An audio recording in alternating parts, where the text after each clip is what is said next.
Él prometió regresar. En aquel tiempo mi pueblo conocerá mi nombre, porque yo mismo que hablo estaré presente. Ante nuestros ojos se ha cumplido lo escrito. Los que miraron a Él no serán avergonzados. Pronto veremos su transformación. Aquí está Jesucristo hombre.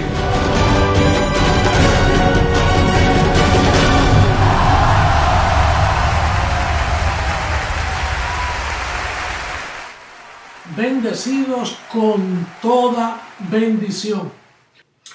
Bien, el tema de hoy es destituidos versus constituidos. Vamos a leer a Romanos capítulo 5, versos 19 al 21 para darle veracidad al tema. Dice, porque así como por la desobediencia de un hombre, los muchos fueron constituidos pecadores. Por la desobediencia de un hombre, los muchos fueron constituidos pecadores. No todos los hombres, sino los muchos, la simiente de Dios.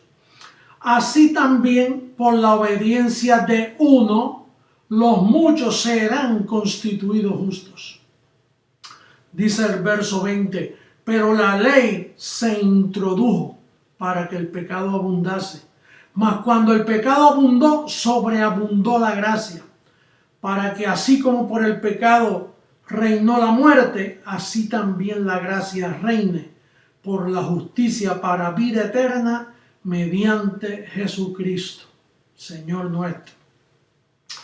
Entonces, la idea central aquí es que uno lo dañó, otro lo arregló y dice que sobreabundó la gracia para vida eterna.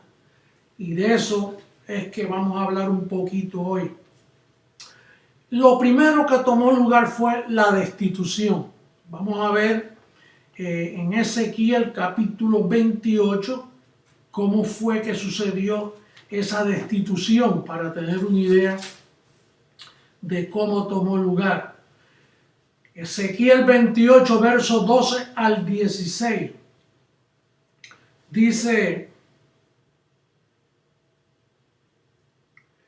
así ha dicho el Señor, tú eras el sello de la perfección, lleno de sabiduría y acabado de hermosura. Recuerde que estamos hablando del uno, el uno que nos destituyó de la gloria de Dios. Entonces aquí dice que era el sello de la perfección, lleno de sabiduría, acabado en hermosura. En Edén, en el huerto de Dios estuviste. ¿Quién estuvo en Edén? Ese uno que nos destituyó. ¿Cómo se llamó el que estuvo en el Edén? Adán. Aunque aquí se refiere al diablo, al querubín, pero son las mismas personas. Dice, de toda piedra preciosa era tu vestidura, de cornerina, topacio, jaspe, crisólito, berilo y onice, de zafiro, carbunclo, esmeralda y oro. Los primores de tus tamboriles y flautas estuvieron preparados para ti en el día de tu creación. Esto es bueno leerlo porque en Génesis no lo explica así. En Génesis te brinca por ejemplo, del año 500 al año 1000. Porque en Génesis, de un verso a otro, a veces hay cientos de años y miles de años. Eso lo vamos a probar más tardecito.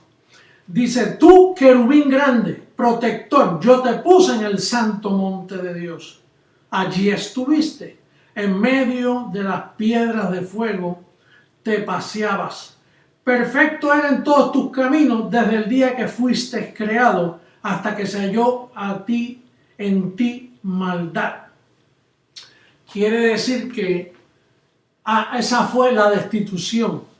Este hombre, este querubín, sello de hermosura, sello de sabiduría y acabado en hermosura. Tremendo preciosidad de diablo, preciosidad de ángel, preciosidad de protector, preciosidad de querubín, preciosidad de Adán. Todas estas cosas son Adán. Naturalmente el pueblo religioso por ahí no se lo diga, que no te lo aceptan, no lo saben. Bueno, ellos no lo saben, la iglesia del Señor lo sabe. Ahora, esa fue la destitución, ese fue el único que pecó que nos destituyó. Y entonces, en ese mismo verso 19, dice, ¿por qué en la cruz no se llevó a cabo el acto de la transformación? El acto no se llevó. Ahora, la promesa sí se llevó, pero el acto no. Porque en la cruz fuimos justificados, perfeccionados. Pablo dice hasta glorificados. Pero la transformación está en promesa. Eso fue lo único que no tomó lugar. Tomó lugar el decreto, que ya somos justos, que ya somos hijos, que ya fuimos entregados al reino, que pasamos de muerte a vida. Entonces, esa pregunta surge: ¿por qué no se llevó a cabo la transformación y nos dan 2000 años de espera en promesa? Bueno, mira lo que dice Efesios 1, 13, 18. Efesios capítulo 1, versos 13 al 18. Dice: en él también vosotros, habiendo oído la palabra de verdad, el evangelio de vuestra salvación, y habiendo creído en él, fuisteis sellados con el Espíritu Santo de la promesa. Eso fue lo que hablamos. El acto no se llevó, el acto de la transformación, pero el Espíritu Santo de la promesa fuimos sellados con él. Y dice aquí que es las arras, el anillo, el sentido de propiedad, que es las arras de nuestra herencia hasta la redención de la posesión adquirida para alabanza de su gloria. Entonces Pablo dice: por esta causa también yo, habiendo oído de vuestra fe en el Señor Jesús y de vuestro amor para con todos los santos, no ceso de dar gracias por vosotros, haciendo memoria de vosotros en mis oraciones, para que el Dios de nuestro Señor Jesucristo, el Padre de gloria, os dé espíritu de sabiduría y de revelación en el conocimiento de Él, alumbrando los ojos de vuestro entendimiento, para que sepáis cuál es la esperanza que Él os ha llamado y cuál es la riqueza de la gloria de su herencia, en los santos. Se nos dio una promesa.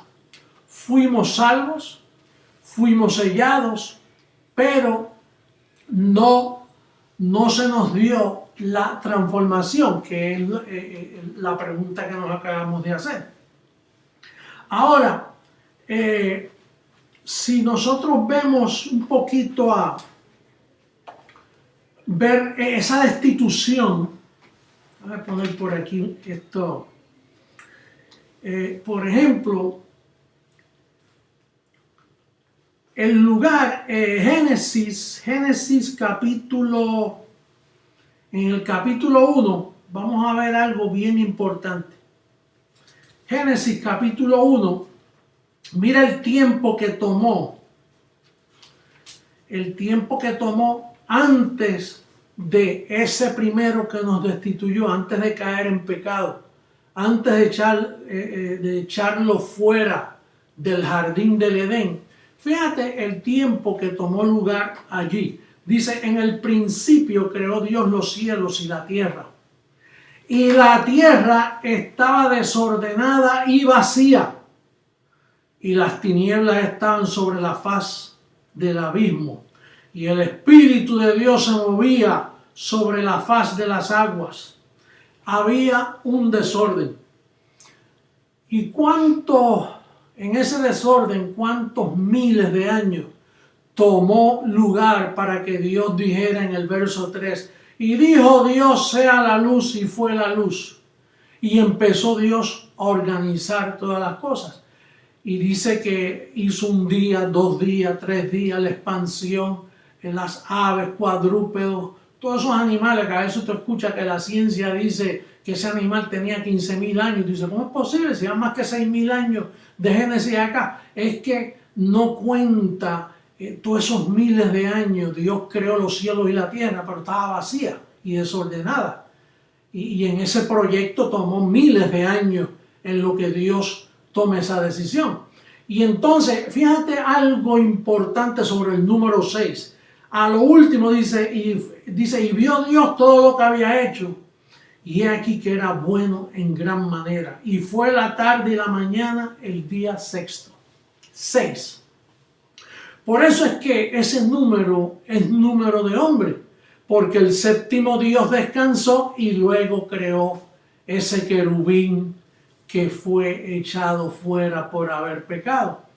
Esto es un plan que cuando Pablo hablaba de él, Pablo decía allá en Romanos 11, mira cómo dice Romanos 11, en el verso 33, Pablo dice, oh profundidad de las riquezas de la sabiduría y de la ciencia de Dios, cuán insondables son sus juicios, inescrutables sus caminos, porque ¿quién entendió la mente del Señor? ¿O quién fue su consejero? ¿O quién le dio a él primero para que le fuese recompensado? Porque de él, y por él, y para él son todas las cosas, a él sea la gloria por los siglos. Amén. Entonces, nosotros nos hicimos una pregunta. ¿Por qué el uno que pecó nos destituyó de la gloria de Dios y quedó destituido y lo vistieron de un cuerpo de carne y sangre sujeto a muerte, a morirse? Anteriormente estaba vestido de unos materiales incorruptibles y entonces ahora, después que desobedece, lo tiran por tierra y le hacen un cuerpo de carne y sangre. Ahora, fue echado fuera y luego viene la pregunta. El uno que nos devolvió la gloria, que es el postrer Adán, Jesús de Nazaret, ese uno que vino a instituirnos de nuevo al reino, nos dio todo eso en promesa. Ahora, ¿por qué en promesa? Una de las razones, por ejemplo, ¿quién supo lo que sucedió cuando Cristo murió en la cruz? ¿Acaso Pedro sabía lo que había tomado lugar? ¿Acaso los apóstoles de la circuncisión sabían que tomó lugar? ¿Acaso María, su madre, o José, o cualquiera de los profetas sabía qué sucedió allí en la cruz? Lo ocurrido en la cruz del Calvario. Nadie lo sabía. Tuvo que aparecer el apóstol Pablo. Para entonces el apóstol es el que escribe Romanos 5:19. El apóstol que fue escogido, que fue subido al paraíso, que oyó palabras inefables que no se el hombre expresar, no le es dado al hombre expresarlo. De momento el apóstol Pablo sale con toda esta revelación y él lo dice bien claro allá en Gálatas 1:11, cuando dice el evangelio predicado por mí no es según hombre, sino por revelación de Jesucristo. Entonces, en esa revelación es que le dicen a él, mira, lo que sucedió en la cruz, la muerte que tomó lugar allí, les compró a ustedes sabiduría, redención, santificación. Y por eso es que los apóstoles, cuando oyeron a Pablo, ellos dijeron, este hombre está predicando cosas bien extrañas, porque ellos ni se imaginaban qué había sucedido allí en la cruz del Calvario. Por eso fue que cuando Jesús de Nazaret anduvo con ellos, él le dice, mire, no me le lleven esto a los gentiles, que para los gentiles yo tengo un apóstol especial, un perito arquitecto que le va a revelar cosas del paraíso, que yo se las voy a revelar a él allá. Entonces les dijo, lo de ustedes no lo lleven para allá, que lo de ustedes se queda aquí en Jerusalén. Y después de todo, cuando yo muera, No se lo dijo, ¿no? Porque él le dijo todas muchas cosas que deciros, pero usted no las va a poder sobrellevar. Pero cuando yo muera, esto caduca, esto que ustedes predican no sirve. Tú no ves que la ley se añadió para darle vida al pecado. Y entonces Jesucristo vivió bajo la ley, como siervo de la circuncisión, para mostrarnos la verdad del Evangelio. Y entonces, Pablo fue el único que comenzó a recibir esa revelación. ¿Y por qué tardó 2000 años? 2000 años es nada. Mira todo lo que tuvo que esperar el primer Adán. De hecho, allí en Génesis no te dice cuando un día Satanás andaba alrededor, Dios dándole la vuelta a la tierra entera, y luego Dios le dice, voy a probar a Job. Ese evento no lo dice aunque los teólogos dicen que ese libro fue escrito aún antes de Génesis. Y claro, antes del comienzo del primer hombre, y en ese desarrollo de miles y miles y miles y miles de años que hubo allí de un verso a otro bíblico, eso era muchísimo. Que esperemos 2000 años, eso no es nada. Esto es 2 días, 2 días, y al tercer nos dará transformación, no solo vida, transformación. Estos 2 días, estos 2 milenios que han pasado, que estamos comenzando ahora en ese tercer milenio. ¿Para qué este tercer milenio? ¿Por qué no lo hizo en el año 2000 como profetizaban todas las religiones, los testigos de Jehová, los profetas pentecostales, líderes por ahí que dijeron, no, que para el 2000, que no pasa el 2000? Tenía que pasar del 2000. ¿Sabe por qué? Porque la inmortalidad es traída por medio de la explicación de este evangelio. Y este evangelio nunca fue aceptado por aquellos hombres. Tenía que venir la apostasía que aquellos mismos hombres fabricaron con sus libros, con los libros de la circuncisión, con Primera de Pedro, Santiago, Juan, Apocalipsis. Todos esos libros estaban para enredar al mundo. Y entonces el Señor se los reservó para predicarlo él mismo. Ellos no entendieron. Pablo les dijo, no juzguéis nada hasta que venga el Señor. Una vez vino el Señor, porque usted entiende ahora el evangelio de la inmortalidad. Así dice la segunda carta a Timoteo. Mira cómo dice segunda carta a Timoteo, capítulo 1, verso 9. Dice, quien nos salvó y llamó con llamamiento santo, no conforme a nuestras obras, sino según el propósito suyo y la gracia que nos fue dada en Cristo Jesús antes de los tiempos de los siglos, pero que ahora ha sido manifestada por la aparición de nuestro Salvador. Fíjate que te lo está diciendo, por la aparición. Cuando apareciera el Señor, es que tú ibas a entender este evangelio. Porque por Jesús de Nazaret no se comprendió el evangelio, al contrario, Jesús murió y nadie sabía nada. Más tarde aparece Pablo, que se convierte en camino a Damasco y lo escribe, y a él no se lo aceptaron, porque él era perseguidor de los cristianos, y entre ellos murmuraban los apóstoles, y si este hombre que mató a Esteban, y si nos está predicando cosas extrañas y cosas nuevas.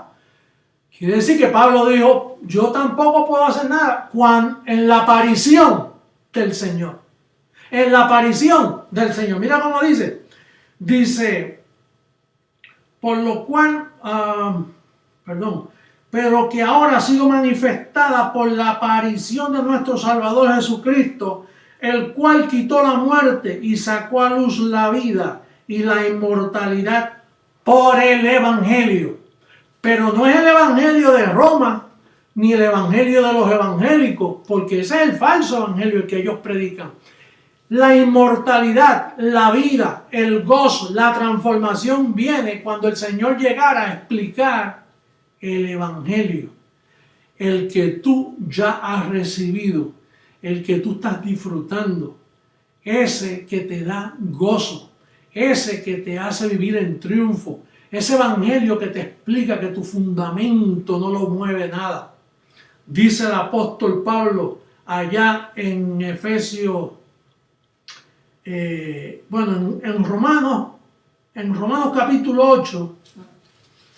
8, verso 18 al 21, mira cómo dice, y terminamos con Efesios 3, 18. Romanos 8, 18 y 19, mira cómo dice. Porque el anhelo ardiente de la creación es aguardar la manifestación de los hijos de Dios. Porque la creación fue sujetada a vanidad, no por su propia cuenta, sino por causa del que la sujetó en esperanza. Porque también la creación misma será libertada de la esclavitud de corrupción a la libertad gloriosa de los hijos de Dios. La creación está esperando eso, bendecido. Y para terminar, vamos a darle lectura a Efesios capítulo 3, versos 18 y 19. Dice, hasta que seáis plenamente capaces de comprender con todos los santos cuál sea la anchura, la longitud, la profundidad y la altura, y de conocer el amor de Cristo, que excede a todo conocimiento, para que seáis llenos de toda la plenitud de Dios. Hay que conocerlo. La plenitud de Dios es cuando tú conoces todo. Esto no es un invento que salió por ahí de una revelación, de un sicamanda o usa la manga larga. Esto no vino así. Esto viene por años. Esto es un proceso de sembrar, de cosechar, de Dios tratando con el hombre, tratando con su velo, tratando contigo, formando un pueblo poderoso, un pueblo que se mueve libremente, que se mueve voluntariamente a trabajar por un reino inconmovible, sabiendo que vuestro trabajo en el Señor no es en vano. Así que me despido de ustedes una vez más, esperando ese día, bendecidos con toda bendición. Los amo mucho.